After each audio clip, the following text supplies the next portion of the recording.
Welcome to Beyond the Pod, presented by SodaStick.com. Brunette, he moves, Brunette back in, he scores! Minnesota has upset the Colorado Avalanche! Andrew Brunette, the game-winning goal!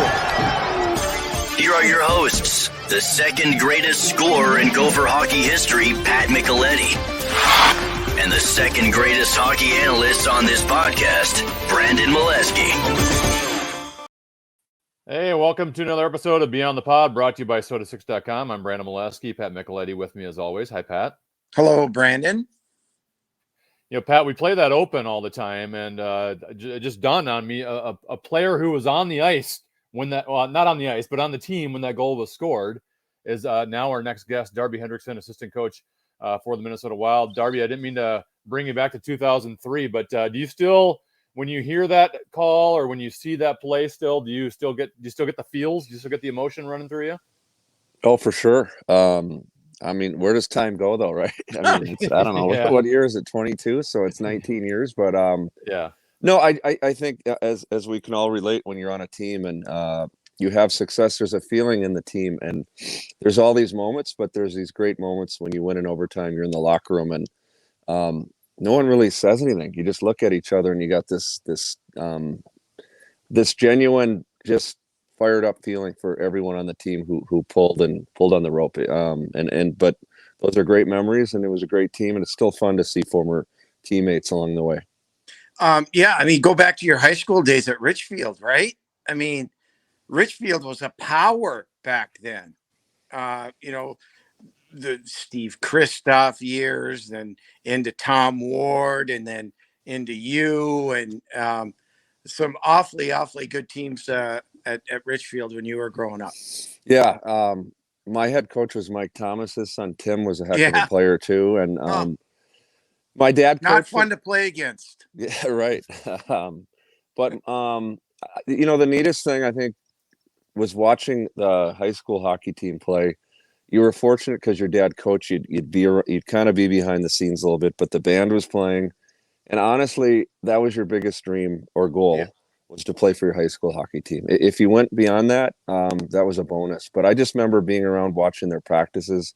These guys could like zing the puck, hit the crossbar. I couldn't even lift it, when you're that age. But you're around the game, and that was fun, and you were kind of learning your own way. But I remember the players were all good. They wanted you to share the game. And I say share. And when you're around some of the best people at every level, they share the game. And, everyone has a different, wherever they go in their career, but those guys shared the game. You wanted to be a Richfield high school hockey player for sure. Yep. Darby, I'd like to know what an assistant coach of a National Hockey League does at this time of the year, because I was thinking, 8-9 months of the year, you're kind of committed to being there almost daily. I know you guys get days off occasionally, but it's not like you can take the family on a 7-day trip somewhere, right? I mean, other than maybe the All-Star break. So you're kind of committed to working nonstop for like an 8-9 month stretch. So at this time of the year, do they just say, hey, you have a month or two off, or are you still doing stuff right now? Right now it's quiet. Like we would have our meetings at the end of the year. That's going to last at least a week to 10 days. The next thing for us is the draft. So that's going to be July 4th. We as a staff still see each other. We get together, we go maybe play golf, do that type of thing. There might be something that comes up, but nothing where we have to be in meeting right now. But July 4th will kind of set a new tone for the draft. We'll be around that. That's obviously the amateur scouts management preparing for that. But we will be at a coach's clinic. Then we'll go right into development camp. So, that sort of week, 10 days is sort of blocked as well. And then there's another sort of quiet time is if you could say. And then it's training camp. So you're right. I mean, we don't get many days away. We have 4 kids. So right now it's getting in sync with your family. We had 3 kids actually out of the house this year. So they're all coming back, and it's kind of chaos here. So I'm trying to make sure they're home by at least midnight. And last night, to be honest with you, they were not. So, oh boy. Well, maybe it was 11:30, but when you're winding down at whatever, you're like, okay, where's X, Y, and Z? Where's kid 1, 2, and 3? But they all made it home good. And when obviously your season ended, how much do you pay attention to the rest of the playoffs, and how much have you watched, and what have your thoughts been on it?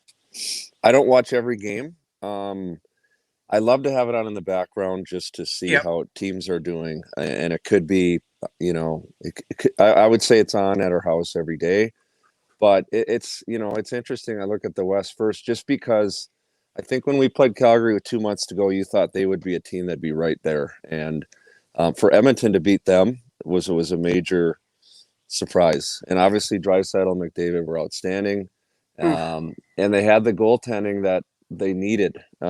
Smith came in and did what he had to do at age 40, but Draisaitl, I mean, I like watching some of those parts where Draisaitl's getting 3-4 points a night, and it's the period. And who doesn't? Who's a fan of the game? But it's interesting to watch, and I look at the East, and it's the Rangers, and now Tampa just slowly creeps back, and they're doing what they've done the last couple of years, where they just it's interesting with them because without Braden Point, they still have Kucherov and Stamkos and their skill, but they really play a shutdown game, and they don't play a run and gun game. That's not their deal. Kucherov's going to score on a breakaway as he did the other night, but they don't have. They play really good D, and with their goalie Vasilevsky, they really trust shutting teams down, and when they get to their power play, they count on that big time. Darby, Go ahead. Let's go back to your playoff series loss to the St. Louis Blues. I know there's been kind of a run now of first round exits.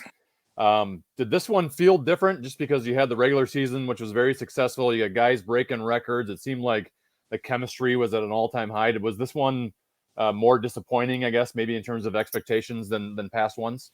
100%.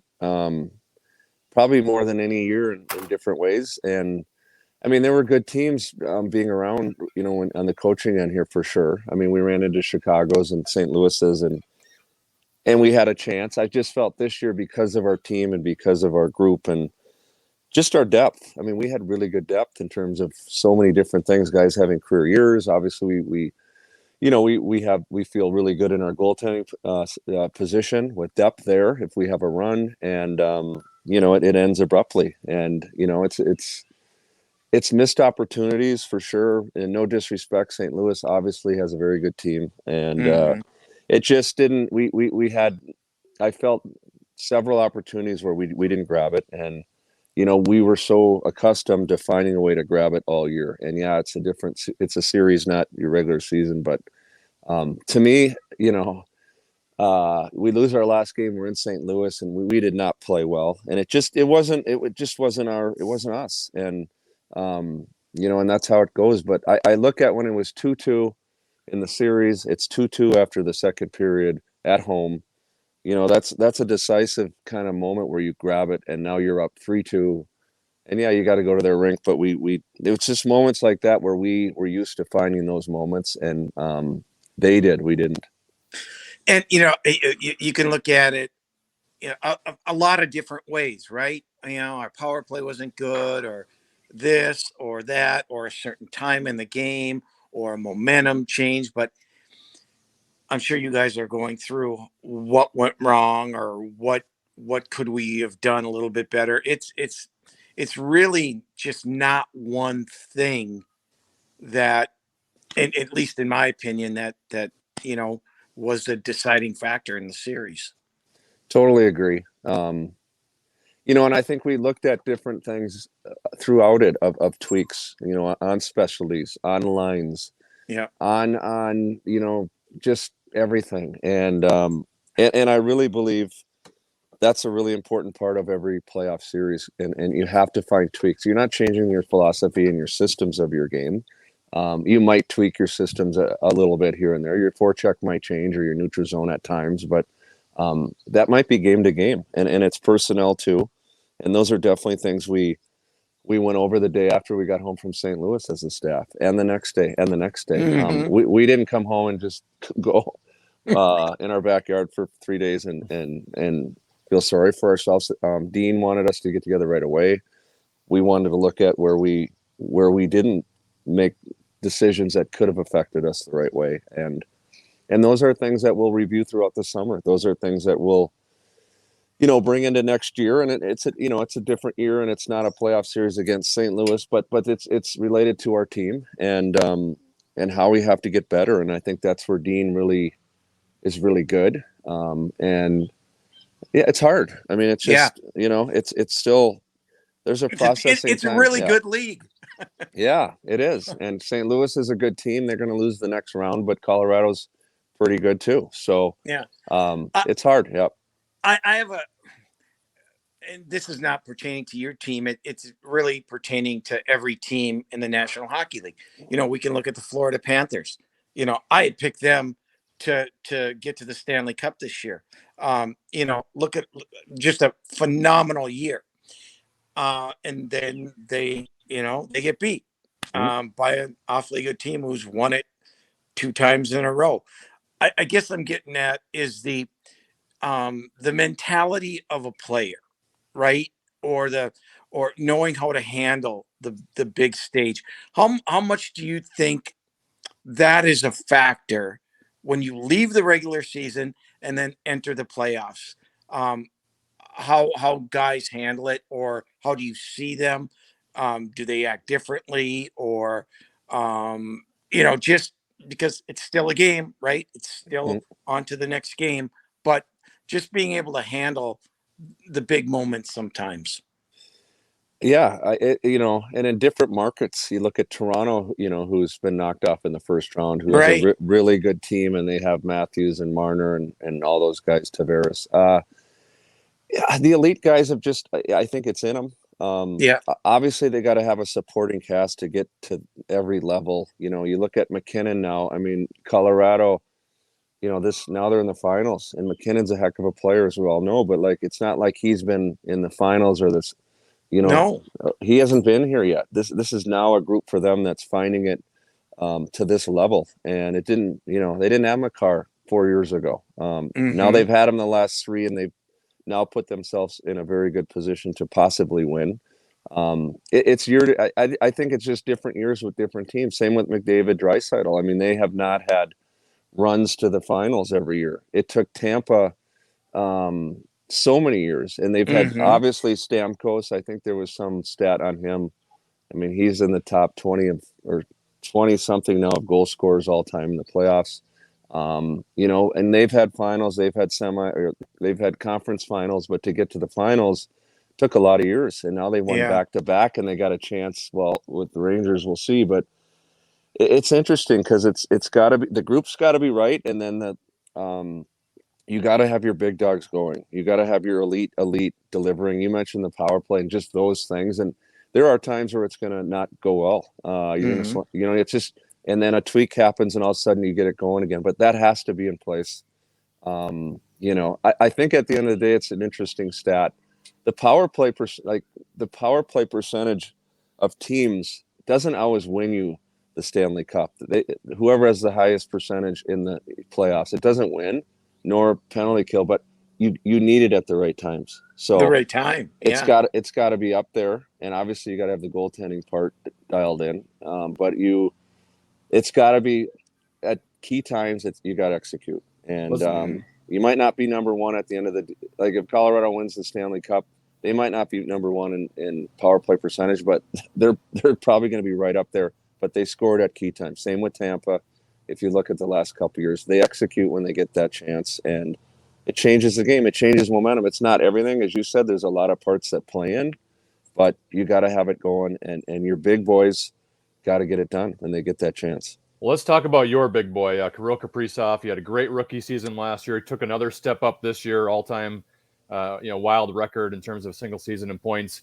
I think we'd all be happy if we saw this last year's performance every year for Kirill Kaprizov. But my question is there another level in him? What is his ceiling here?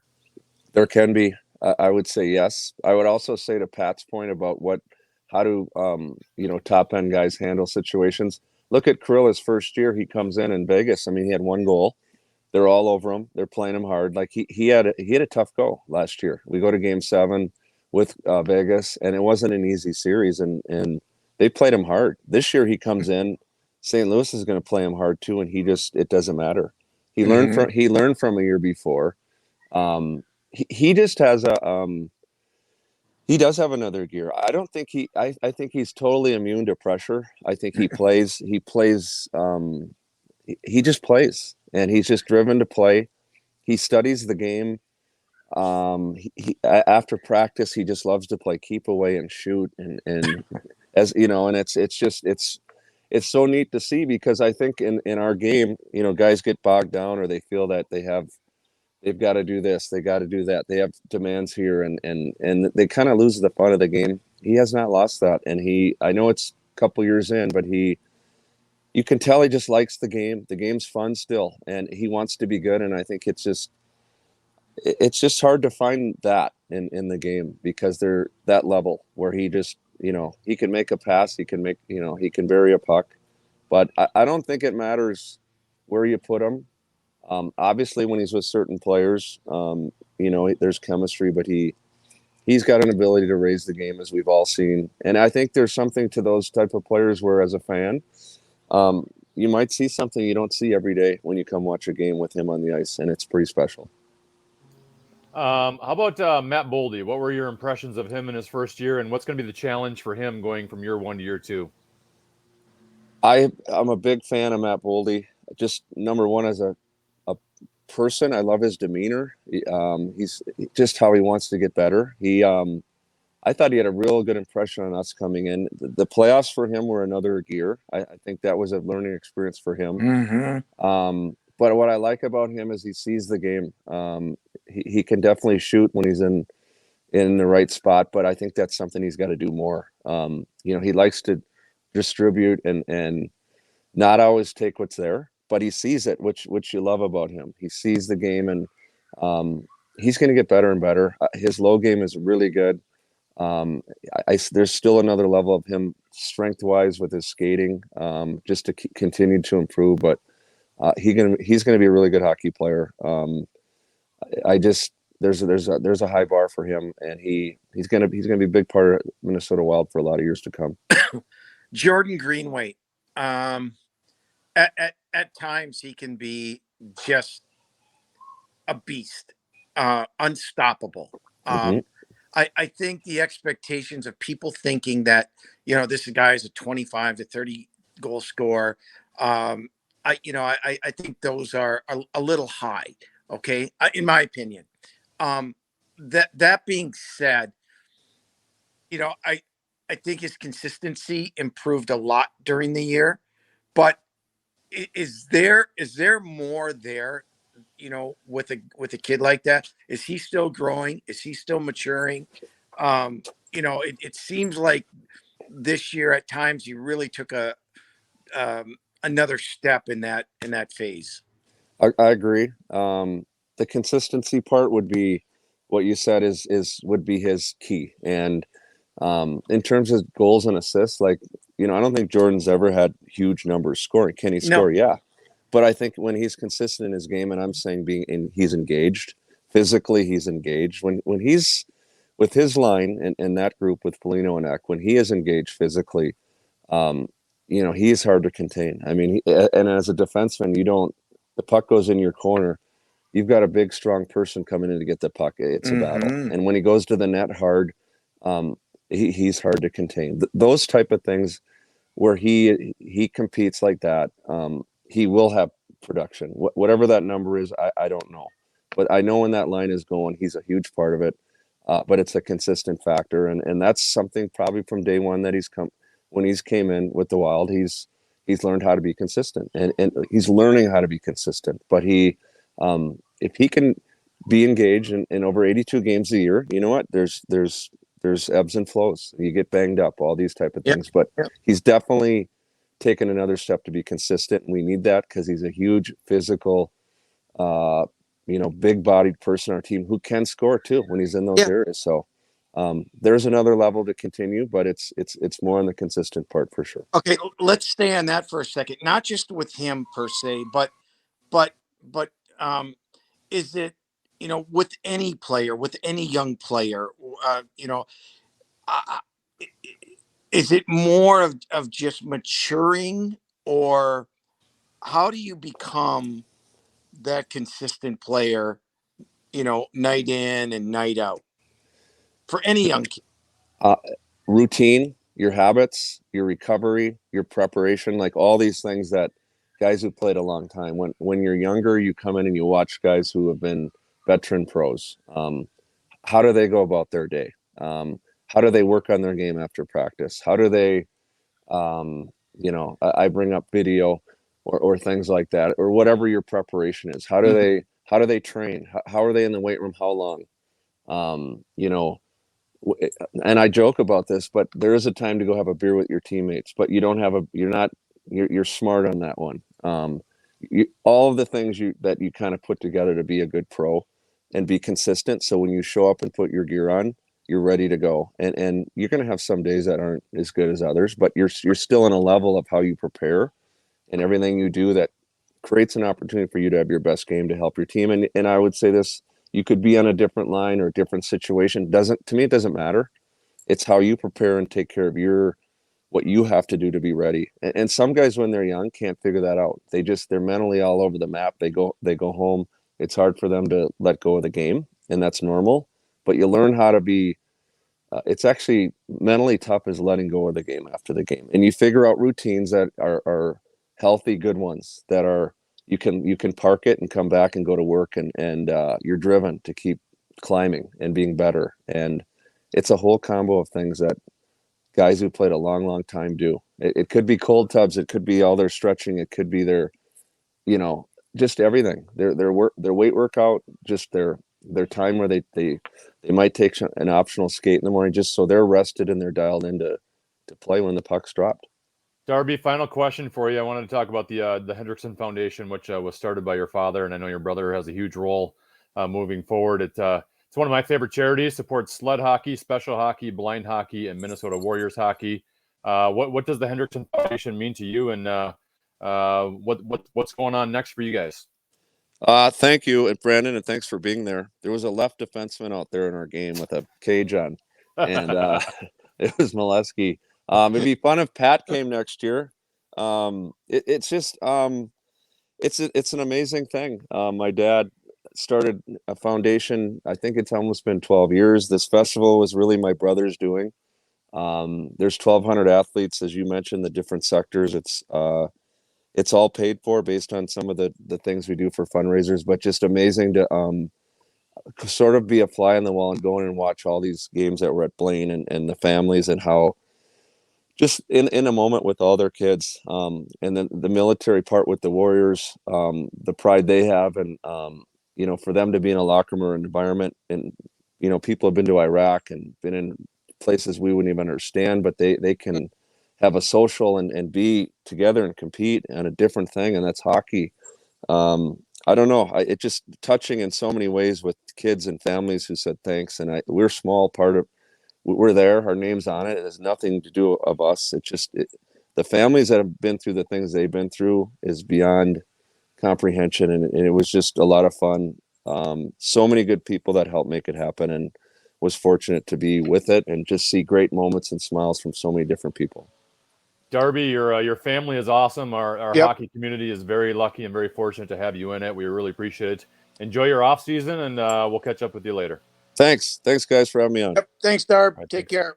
Darby Hendrickson, assistant coach for the Minnesota Wild. Before we chat next, Pat, I want to talk about our sponsor on Beyond the Pod, sodastick.com. Go to sodastick.com to get your original Minnesota sports inspired goods. If you haven't seen the stuff yet, you got to check it out. I'm currently wearing the USA Russia Miracle score on my t-shirt as we speak. All of their apparel is screen printed here in Minnesota on super soft, super comfy shirts. You'll love it, and we're going to hook you up with 15% off your next order. So use the code KFAN for 15% off. That is sodastick.com. Original Minnesota sports inspired goods. Use the code KFAN for 15% off. What a family. I'm telling you, like, Darby is literally, I'm not just saying this because he was on with us. No. He's like the nicest person on the planet. He actually makes me mad because I'm like so envious and jealous of how like great of a human being he is. Yeah, the whole family. And I love his father, Larry, and I hate his father, Larry, because he used to be our strength and conditioning coach, right? Yeah. And I had an injury when I was with the North Stars. And so to get back in shape, I had to spend every day with Larry on the ice and off the ice. And he took it was like, we're going to work and we're going to work and we're going to work and we're going to work. And I tell you, it was not any fun, but love the family. Just, just wonderful, wonderful people. All right, let's talk a little bit of Minnesota Wild here. Obviously, it's we're not going to have as much going on at this stage of the offseason, but your son prompted me to come up with some content for the show today because Oh boy, he is all over Twitter. yes, And obviously, we're all expecting a Kevin Fiala trade at some point in the summer, and the right. question is, who can we get in return? And Alex, had the entire roster for the New Jersey Devils, and basically threw out the question, who would you want, right? Right. And I'm not going to act like I'm familiar with every prospect in the National Hockey League and what the best ideal fit is for the Wild. But there was a name on there that I am familiar with. He was in the same draft as Marco Rossi that the Devils selected him. And it was a name that intrigued me, Pat. And I'm not going to act like I know if New Jersey would ever get rid of him or what their asking price is. I'm not going to act like I know all that, but it was Alexander Holtz, who is a good player, right-handed shot from Sweden, drafted in the top 10. And, I know we're expecting, there's been flirting with Ottawa, New Jersey, and, could they give us a first-round pick for this year? And I'd be fine with a first-round pick. But I kind of like the idea of an Alexander Holtz type player who's 20 years old. He's only played 9 games in the National Hockey League. Didn't have a ton of success during that stretch, but had a great year in the AHL. He, to me, is a fit for what the Wild need, Pat. They need a right-hand shot at forward. He's, so far in his career, he's been elite on the flank of the power play, which the Wild have been missing in that spot. And, at least he's 2 years closer to contributing to a team that can win right now, as opposed to drafting someone in the top 10, in this year's draft. So I saw that name and I immediately thought that's a guy I would be very interested in. He is a centerman, right? Correct. Right. I think he can play both, but I think he's probably more of a wing in the National Hockey League. Yeah. Really, really good player. If he can play center, that's even better because I still think at the end of the day, if they do end up moving Fiala, they have to address the center position. I don't think they're going to take that next step until they get a quality of a real high quality 1 or 2 number 2 center. So I'm hoping that's the route that they end up going if they end up moving Fiala. That being said, on New Jersey, in the last couple of days, I don't know if you've seen, Johnny Gaudreau is a free agent. Yes. No, not coming to Minnesota. There's no room, although it'd be wonderful if you could do something. The New Jersey Devils name have been linked to him. And that would now would that put a big, stumbling block in terms of Minnesota moving Fiala to New Jersey? That's something that we're going to have to keep an eye on. And so I don't know if Bill Guerin has been talking to teams but we can't forget, we just can't forget that there are other teams in the league that all are trying to get better, all trying to, improve their clubs. So I don't think, New Jersey's the only team, that Minnesota is going to be looking at. Well, not only that, Pat, you mentioned Gaudreau. There's a lot of big names that are going to be available, right? I mean, like Evgeny Malkin. Now, who knows whether these guys are actually available? But as of right now, like, Evgeny Malkin, Pittsburgh's got a couple of them with Letang and Malkin and Bergeron and Pasternak's names out there and Gaudreau. I mean, these are big time players. That's what I'm saying. Like Kevin Fiala should be quite the find, but he might end up finding himself, especially when you have to give up the assets you do to acquire them, teams might wait a little bit. They might have to wait through free agency before, to see what they can get out there before firing on the Fiala route. Have you thought any more about the Fiala Dumba? Has anything else come to your, are you still thinking it's going to be Fiala? I don't know how you can hear Bill Guerin's comments. He's given us unless he's just lying to us, he's given us every indication that Kevin Fiala is going to be traded. Fiala, even on Instagram, did the cryptic "Bye Minneapolis." Yeah. I think they've known. I think this isn't something that just happened here in the last month or two, Pat. I think they've known since last offseason that this is going to be Fiala's last season. Fiala wants to get paid. He deserves to get paid. He's been great over the last couple of years, and the Wild can't pay him as much as he can make elsewhere. So I think they've known just financially it's not going to work. If finances weren't involved, of course, I would want Matt Dumba gone over Fiala. I would want to keep Fiala. But and let's be realistic. Fiala is going to get you more in return. It just, not because Matt Dumba's not a good player, but coming off an 85-point year, those guys are hard to find. And, I think to a certain degree, yes, there are a lot of great players out there. And we'll know as one gets plucked and the other gets plucked and so forth and so on. But I think Bill Guerin can really, I don't want to say take his time, but be pretty selective in what offers he entertains. All right, last topic, Pat.